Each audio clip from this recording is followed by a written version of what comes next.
Hello বন্ধুরা, কেমন আছেন? নিশ্চয়ই ভালো আছেন। আমি আজকে এই চিংড়ি মাছ দিয়ে লাউ পাতা দেখাচ্ছি, কিন্তু লাউ পাতায় মুড়ে নয়, একটু অন্যরকম। এই চিংড়ি মাছটাকে আমি প্রথমে ধুয়ে টুয়ে পরিষ্কার করে রেখেছি। এইবার একটা বাটির ভিতরে আমি একটা বাটিতে এই ফুটন্ত গরম জল করে নিয়েছি, সেই জলটা ঢালবো। ঢেলে এই চিংড়ি মাছগুলোকে এর মধ্যে দিয়ে দেবো, দিয়ে একটু ভিজতে দেবো। চিংড়ি মাছটা একটু গরম জলে ভিজিয়ে রাখবো,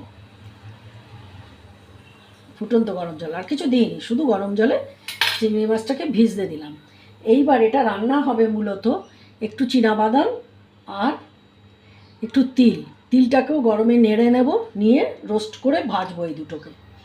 আচ্ছা, এইবার আমি এতে দেব হচ্ছে বেশ অনেকটা রসুন কুচি কুচি করে দেব, আদাটা বেটে নেব, আর কাঁচা লঙ্কা কুচি দেবো। এগুলো হচ্ছে মূল। আর এই যে লাউ পাতা রেখেছি, এগুলোকে আমি কুচি কুচি করে কেটে নেব। আমি এবারে লাউ পাতাটাকে কাটছি আগে।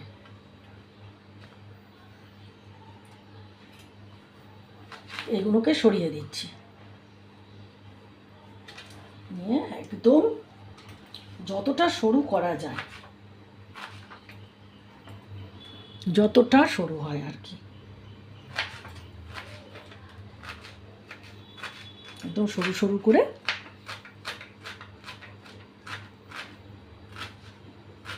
একদম মিহি হয়ে যাবে। নিলাম, নিয়ে আবার এরকম করে একদম জিরি করে এগুলোকে কেটে নিচ্ছি। আচ্ছা, লাউ শাক কেটে নিয়েছি, রসুন কুচিয়ে নিয়েছি, লঙ্কা কুচিয়ে নিয়েছি, আর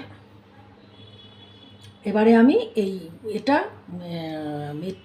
কি বলে, তিলটা আর বাদামটা রোস্ট করব।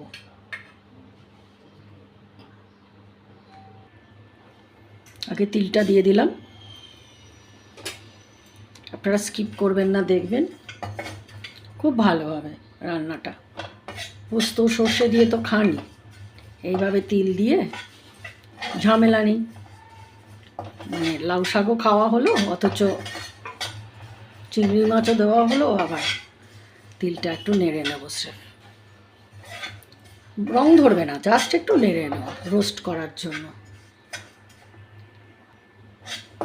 একটু ঢিমে আছে, হয়ে গেছে, গ্যাস কমিয়ে দিলাম। এবার বাদামটা দিয়ে দিলাম, একটু ঠান্ডা হলে ওগুলো রোস্ট করব, করবো, গুঁড়ো করবো আর কি। বাদামটাও একটু নেড়ে নিতে হবে, নাহলে বেশি তেল বেরিয়ে যাবে। অল্প বাদাম, কিন্তু খুব বাদাম না, এই বড় 1 চামচ। এইবার মাছে আমি নুন আর হলুদ মেশাবো। নুন দেব,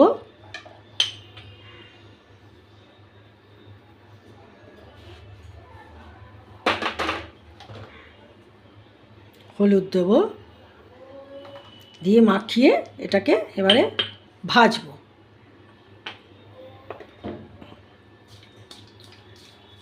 খুব ভালো করে পরিষ্কার করেছি, তারপর গরম জলে ধুয়ে নিয়েছি।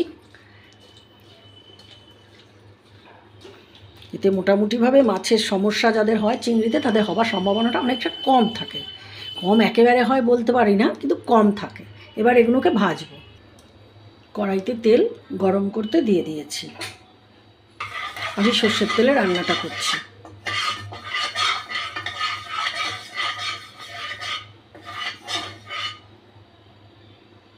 তেলটা গরম হোক। তেল গরম হয়ে গেছে, আমি মাছ ছেড়ে দিচ্ছি।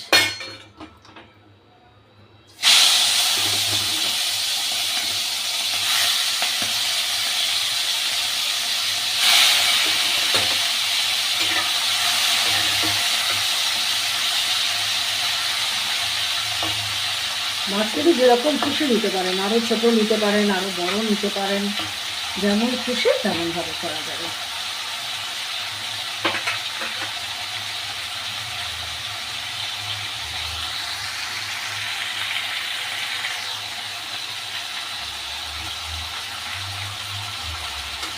ছড়িয়ে ছড়িয়ে দিই।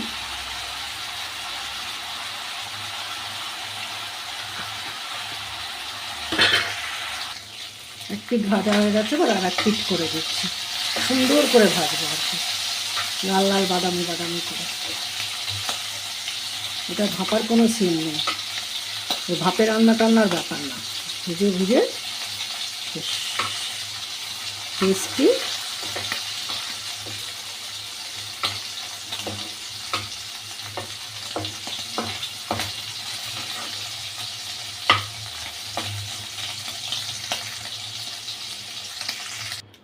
মাছ ভেজে তুলে নিয়েছি।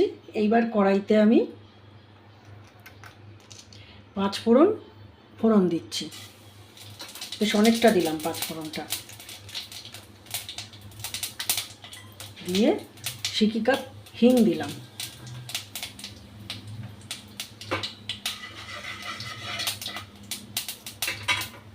এইবার হিং আর পাঁচ ফোড়নের মধ্যে রসুন কুচি, কাঁচা লঙ্কা কুচি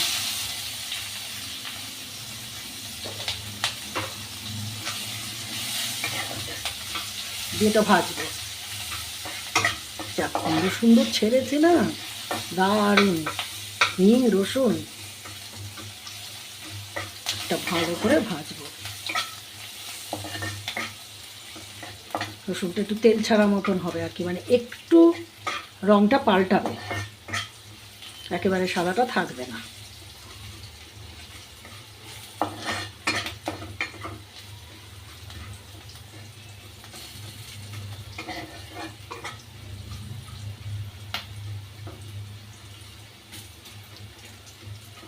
বেশ ভাজা ভাজা হয়ে যাচ্ছে।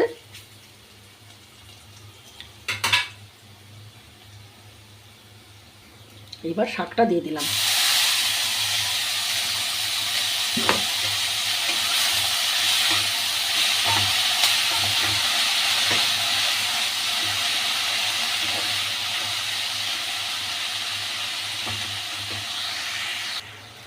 এবার শাকের মধ্যে নুন দেবো, খুব কম।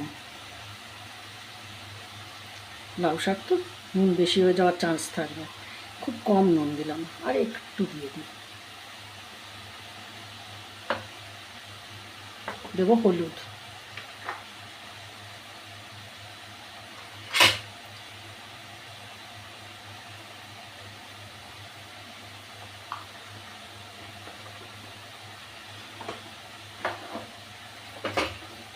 এবার নাড়বো, নুন দিয়ে হলুদ দিয়ে ভালো করে শাকটাকে মেশাবো। বেশ জল বেরিয়ে গেছে, এমনিও জলে ভিজিয়ে রেখেছিলাম, তাছাড়া শাকের থেকে বেশ নুন দিয়েছি, জলটা বেরিয়ে গেছে। তবে আমি একটু জল দেবো, মাছ দেবো তো, আমি একটু জল দেবো। যতই জল বেরোক, যে জলটা বেরিয়েছে তাও আমি এর ভেতরে জল দিয়ে দেবো। এই জলটা বেরিয়েছে, আমি না গ্যাসটা মিডিয়ামে রেখেছিলাম, মিডিয়াম টু লোতে। এইবার আমি গ্যাসটাকে হাই করে দিলাম। এবারে শাকটাকে একটু ভালো করে এই মশলাগুলোর সাথে নাড়ানাড়ি করে আবার জল দেবো, দিয়ে চিংড়ি মাছ দিয়ে ফুটতে দেবো।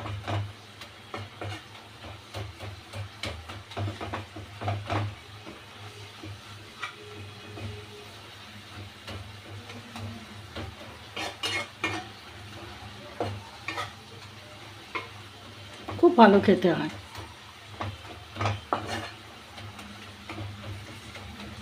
কাজটা জোরেই আছে।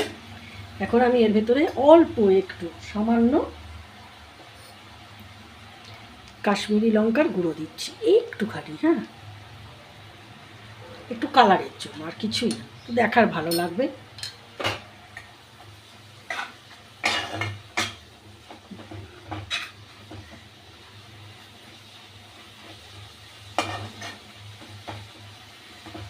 আপনারা প্লিজ আমাকে লাইক শেয়ার সাবস্ক্রাইব করবেন, ডিসলাইকও করতে পারেন, যা খুশি, কিন্তু একটু থাকবেন পাশে, একটু দেখবেন। আপনাদের কাছে গেলে আমার ভিডিওটা অবশ্যই দেখবেন, ওদের কাছে আমার বন্ধুত্বের হাত বাড়ালাম। এবার আমি চিংড়িটা দিয়ে দেবো। আমার চিংড়িটা একটু বেশি, কিন্তু আপনারা প্রয়োজন মতন নিয়ে নেবেন, আর একটু স্বাদ বাড়িয়ে নেবেন। আমার আসলে লোক কম তো, বেশি কিছু করে আবার তখন থেকে যাবে, তাই আমি একটু কম কম করেই দিয়েছি লাউ শাকটা। এটা কিন্তু অনেকটা দেওয়া যায়। যেমন আমার চিংড়ির থেকে শাকটা একটু কম হয়ে গেছে, মানে সমান সমান, চিংড়ির থেকে লাউটা অনেক বেশি, শাকটা অনেক বেশি দেওয়া যায়। আর যারা পছন্দ করে তারা ডাটা টাটাও যদি কচি থাকে সেটা দিয়ে দিতে পারে। আমি এখন হাই ফ্লেমে কিন্তু কষাচ্ছি। হ্যাঁ, এটাকে বললাম না একদম শুকনো করে নেব, নিয়ে একটু জল দেবো। তারপর যখন একটু ভালো করে ফুটে যাবে, বেশি না, লাউ শাকটা আর কতক্ষণ আর লাগবে চিংড়ি ফুটতে, তখন ওই তিল বাটাটা দিয়ে দেবো, তিল বাদাম আদা বাটাটা।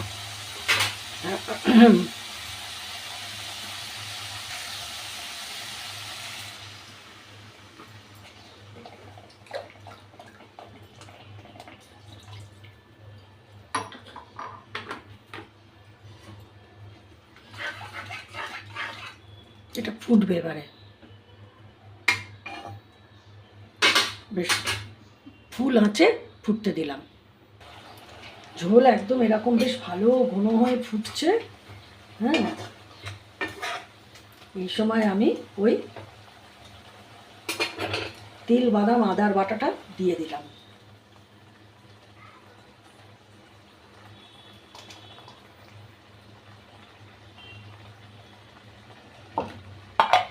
এটা দিয়ে এবারে ফুটবে।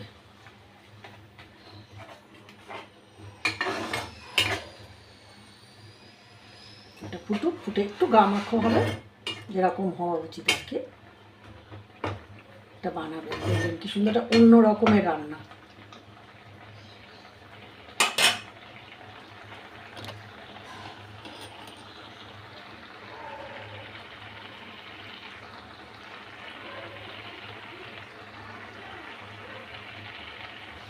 ঝোল বেশ ফুটে গেছে।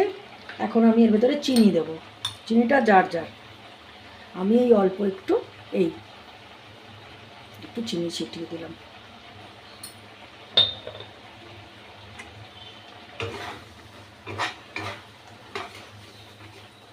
সুন্দর হচ্ছে না, থকথকে মতন হবে।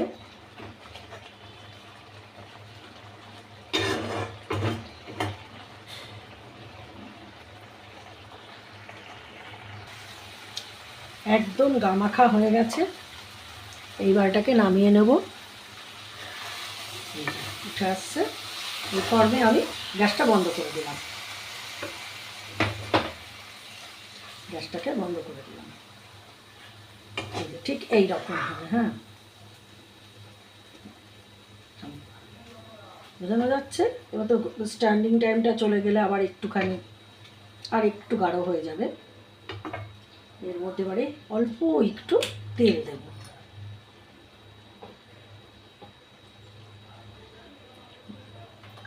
সামান্য একটু তেল ছড়িয়ে দিলাম।